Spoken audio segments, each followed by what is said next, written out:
مسجد کے چاروں کونوں میں 4 نہایت بلند مینار کھڑے ہیں جو جے پوری سنگ سرخ سے بنے ہیں۔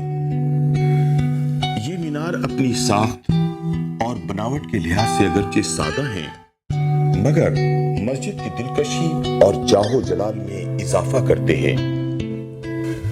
ممتاز دانشور اور ادیب مختار مسعود لکھتے ہیں، اس بر صغیر میں عالمگیری مسجد کی میناروں کے بعد جو پہلا اہم مینار مکمل ہوا وہ مینار قرارداد پاکستان ہے۔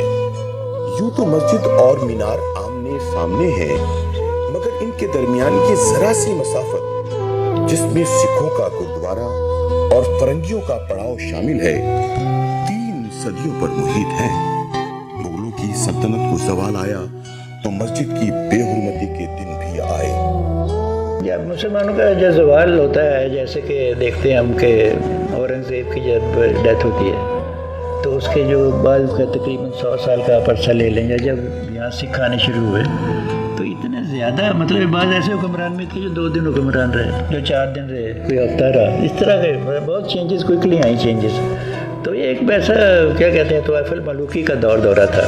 بادشاہی مسجد کا یہ ہوا کہ جب ان کی آپس میں جنگیں شروع ہوئیں، جتنے جانشین تھے اس کے رنجیت سنگھ کے، یعنی مسجد کے جو مینار تھے ان کی جو اوپر کی جو کیوس تھیں ان کو ریموو کیا گیا اور وہاں توپیں نصب کر دی گئیں۔ اب ایک ان کا جانشین مسجد پہ قابض ہے اور دوسرا جانشین قلعے پہ قابض ہے، اور وہ دونوں ایک دوسرے پہ فائرنگ کر رہے ہیں، کوئی توپوں سے، کوئی بندوقوں سے، کوئی گولیوں سے۔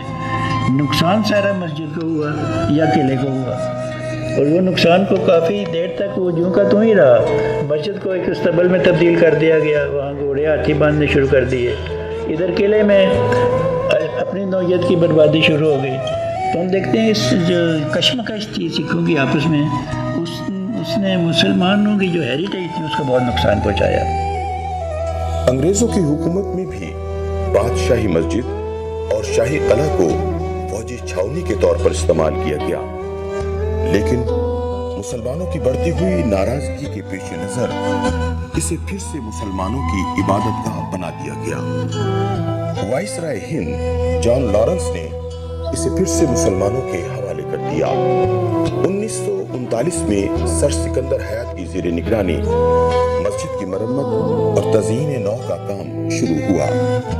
جب انگریز آئے ہیں تو جہاں دیگر عمارتیں ان کی توجہ کا مرکز بنی، مسجد وزیر خان جیسے تھی، اسی طرح سے بادشاہی مسجد بھی ان کی توجہ کا مرکز بنی، مگر اس کی حالت ایسی نہیں تھی کہ اس کو اس حالت میں مسلمانوں کے حوالے کیا جاتا۔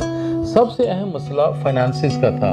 انگریز کے پاس اتنے پیسے نہیں تھے کہ وہ مسلمانوں کی ان عبادت گاہوں کے اوپر خرچ کرتا۔ پھر انہوں نے یہ کیا کہ اس کو مسلمانوں کی جو ایک انجمن تھی اس وقت، اس کے حوالے کر دیا کہ آپ اس کی دیکھ بھال کریں۔ تو انہوں نے ابتدا میں تو آپس میں مدد امداد کر کے اس کی ریپیئر اور رینوویشن کا کام شروع کیا، لیکن چونکہ وہ بہت کمپریہنسو تھا، اس کے لیے بہت پیسوں کی ضرورت تھی، تو اس وقت جو سر سکندر تھے انہوں نے کچھ ٹیکس وغیرہ لگایا، اور اس ٹیکس کی وجہ سے بنیادی طور پر اس کی ریپیئر شروع ہوئی، اور یہ تو 1939 سے لے کے 1960 تک کا پیریڈ ہے۔ تو بہت سارا کام ہے جو اس عرصے میں اس مسجد کے اوپر ہوا، جس کی وجہ سے مغلوں کے عہد کی ایک نمائندہ عمارت اس وقت ہمارے سامنے موجود ہے۔ مسجد کی ڈیوڑی کے اوپر 2 منزلہ عمارت ہے جہاں حضرت محمد صلی اللہ علیہ وآلہ وسلم، حضرت علی کرم اللہ وجہ مبارک اور حضرت غوث پاک رحمت اللہ علیہ کی چند یادگاریں تبرکن شیشوں میں محفوظ ہیں۔ اوپر کی جو منزل ہے اس میں ایک عجائب گھر ہے جو قدیم اسلامی دنیا کی نوادرات ہیں اس میں رکھی گئی ہیں، اس میں حتیٰ کہ رسول کریم کا منہ مبارک بھی شامل ہے۔